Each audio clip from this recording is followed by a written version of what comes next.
never made it, but I know what it takes. I'm motivated by a mix of emotion. Got my statement, and I'm reading it slow so I can understand it fully. Appreciate my standing, go out of this world and right on time. Oh, never in my life have I seen the sky light up like this. I'm far away from Earth and I wanna know if you exist. Mission control, do you read me? Send me my coordinates lately. Mission control, am I drifting?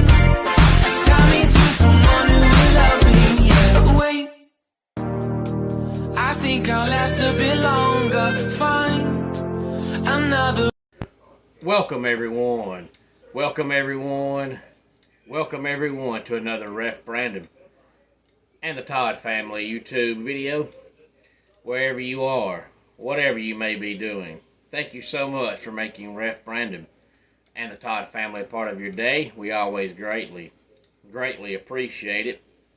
Now that it's a Tuesday and it's July the 18th to be exact, I guess it depends on how exactly you count the days, but according to my calculations, it's 38 days until college football starts.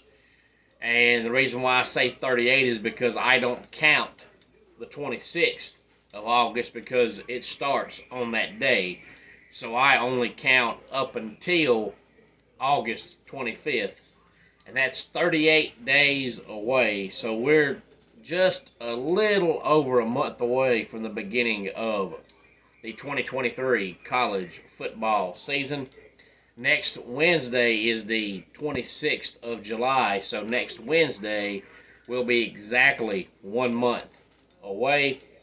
But I mentioned in a video last week here on the channel that I was going to try to get on here and make all my early season predictions as far as who wins each division. Not necessarily who's going to win the conference title, just the division in each conference for the divisions that we have, because we know that not all conferences now have divisions. Some conferences just take the two best teams. So I'm going to tell you pretty much who's going to play in the championship game in each conference. And as the season gets closer, I might give you my predictions on the playoff teams and all that. But before I get into that, I want to ask a question. I want to know, what are your feelings and what are your thoughts on the media days? And I ask that because right now we're in the middle of SEC media days, but each conference has their media days and media week and all that. And some people really enjoy it, and I don't understand why. But I'm not one of those people that doesn't care at all about it, because I guess it's good in a way, because you know if each conference is having media days, then you know that the season's getting closer. But at the same time, there's really nothing to it. Yeah, the coaches talk, but each coach in each conference answers each question with coach speak. And if you talk to any of the players, they answer the questions with player speak. So it's not like you leave media days and you think, man, I'm glad I watched those because I learned this and I learned that. You really don't. You don't walk away knowing any more after than you knew before. But it is good because it does let you know that football season is pretty much here. So I guess on a scale of 1 to 10, I'm at about a 5 or 6, because it does signal the beginning of the football season. But you really truly don't walk away learning anything new. So I just want to know what anybody's thoughts was on media days. But as far as each conference goes, the ACC no longer has divisions. So the two best teams in the ACC, in my opinion, are Clemson and Florida State. So I think they'll play twice, once in the regular season and then once again for the ACC championship.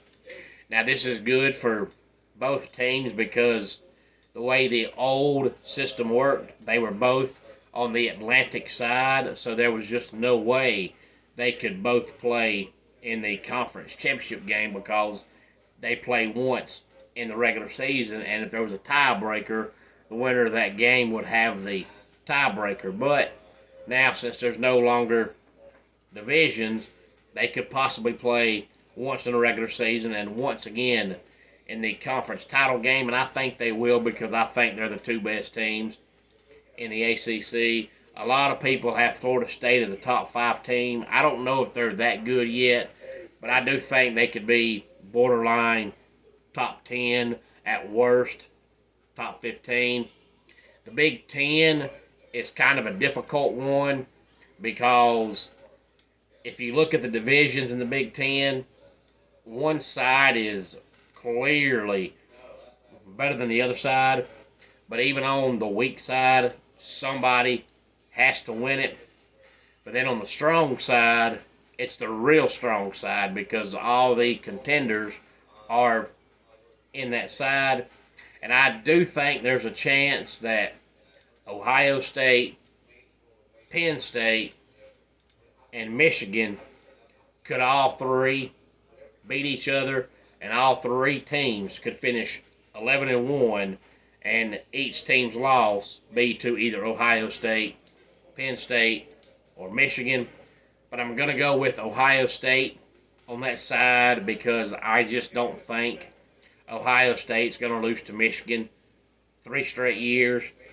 And since Ohio State and Penn State play earlier in the season, and Ohio State and Michigan, of course, play at the end of the regular season, and I think Ohio State beats them, I think that's going to help Ohio State in the rankings because when that game comes around, Michigan's going to be in the top 5, if not the worst, top 10.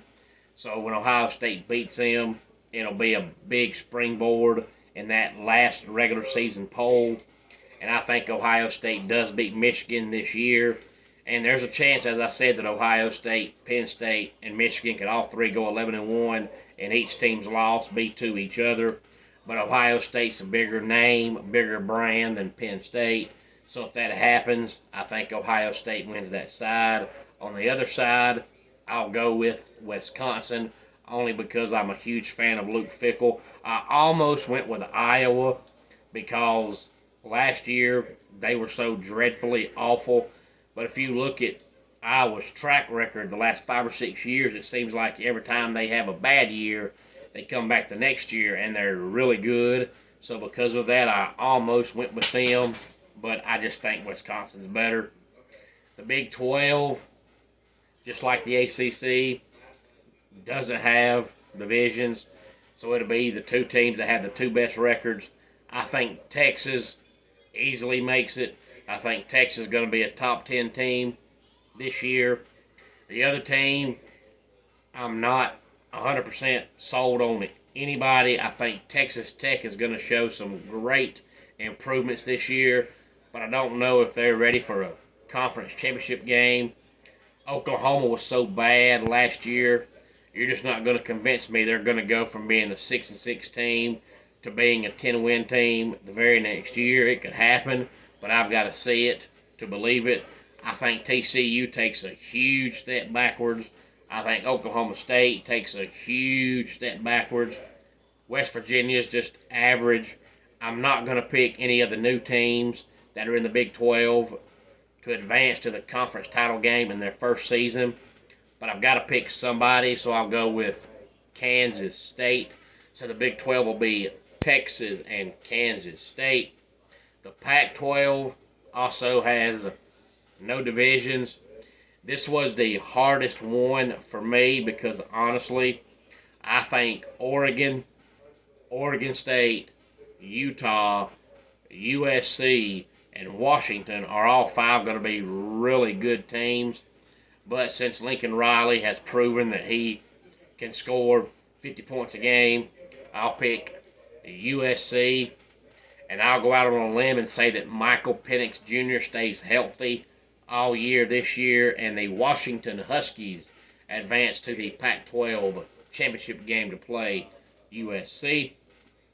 And in the SEC, the easiest one in the history of the world in the East is Georgia, hands down, not even going to be close.